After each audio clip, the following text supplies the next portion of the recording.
I'm not sure who needs to hear this, but if that person was the right person for you, they would have chosen you. A relationship happens between two people who mutually choose each other every day. They decide to work on their successes, on their flaws, on their plans together. They don't decide to walk away. And this is something that maybe brings you back to your childhood. Think of your perfect relationship. How they are, how do they react to you, how do they behave to you, if they're feeling your emotional languages, no matter who they are. Think of those. And then I want you to reply to this question. In this fantasy of yours, does the other person leave you? Does the other person not choose you? Does the other person treat you like you're not important? Like you are not good enough? Does the other person decide to go and be with somebody else to figure out their feelings? Is the other person unsure? Do they not know if they want something to do with you? Do they say, oh, I need time to work on myself? Or, I really need some space right now. And then probably they ghost you. Does this happen in your fantasy land?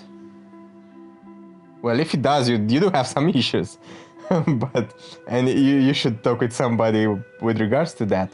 And maybe there are some abandonment issues or anything like that. But the idea is that when we're figuring out what we want in a partner, when we're thinking of that partner, when we're dreaming of that partner, we never imagine somebody that does not choose us.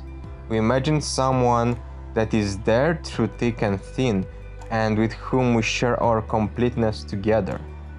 It's not the person that completes you, because if that's the case, you still need to work on yourself in order to be complete.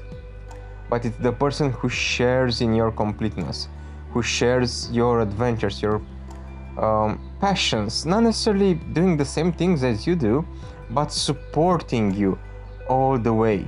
And that applies to boyfriends and girlfriends. That applies to all the genders and all the sexualities possible.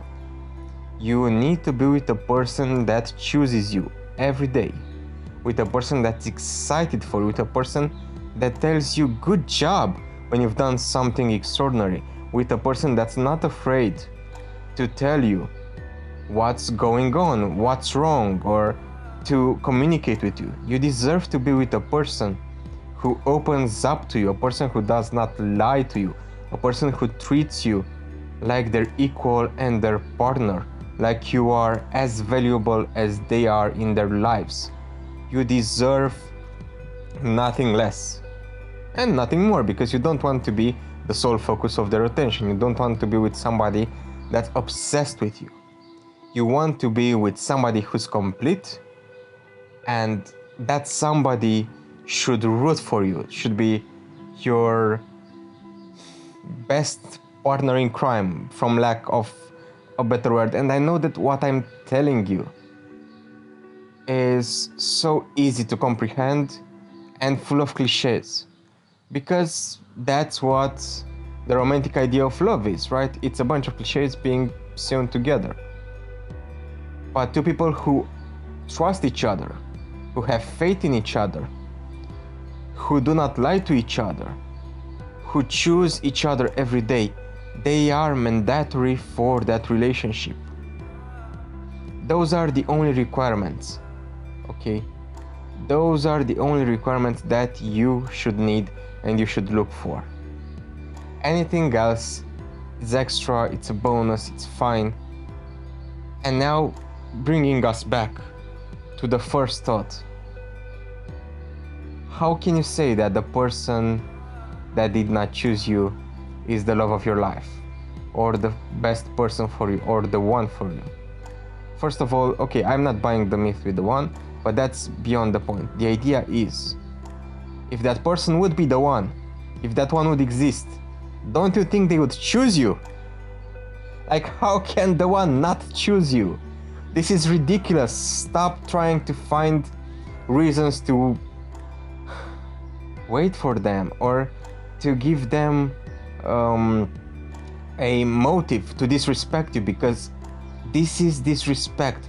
The biggest disrespect that one can give you is not choose you if you're in a relationship with them.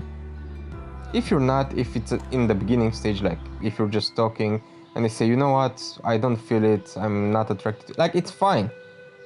But if somebody decides after 1 year or 2 years of relationship, whatever, that they don't want to choose you anymore, that should be the moment when your feelings should start turning off as well. You should start realizing that that person, no matter how much you want, that person did not choose you. And this is their biggest mistake in regards to your relationship with them, right? Not necessarily in their lives, because come on, there are so many people, so many different things that everybody wants to do in their lives, so it's not like that. But for your relationship with them, that's the biggest blow. A person cannot give 100% and get nothing in return. In a relationship, 100% must happen from the both parties. You have to be fully committed, you have to be fully willing to understand what's going on. And if things get bad, if there is a mismatch there, if there is a clear way in which you two are not compatible, then that's fine. And you both agree on that. But if one person mutually decides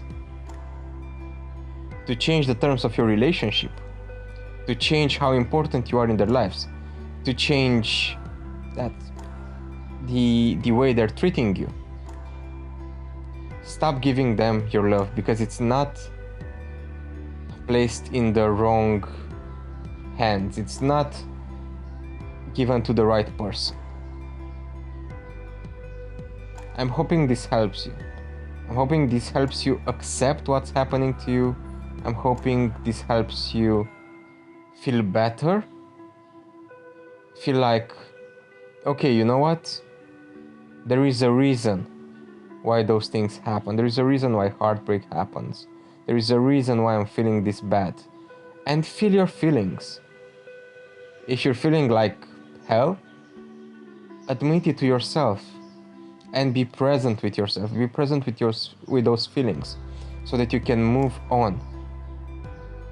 They have moved on from the moment that they decided they do not want you. That's the moment they said stop. That's the moment when for them you did not matter. So don't give them the benefit of the doubt or anything of that sort, because they don't deserve it. You deserve to be able to move on. You deserve to be able to feel at peace with what you've done and to try and find ways of getting better. And in your journey, there will be hurdles, and it will be tough, it will be difficult, and there will be days when you will miss them like crazy. But I have to remind you, they did not choose you. They probably do not miss you, they probably do not think of you, and I know how harsh it sounds. If they wanted you, they would have stayed with you. They do not want you. Imagine, and I will leave you with this thought. Imagine how your life was before you started dating them, before your relationship with them. Imagine there was a point in time you did not know this person, so you cannot say that you cannot live without them.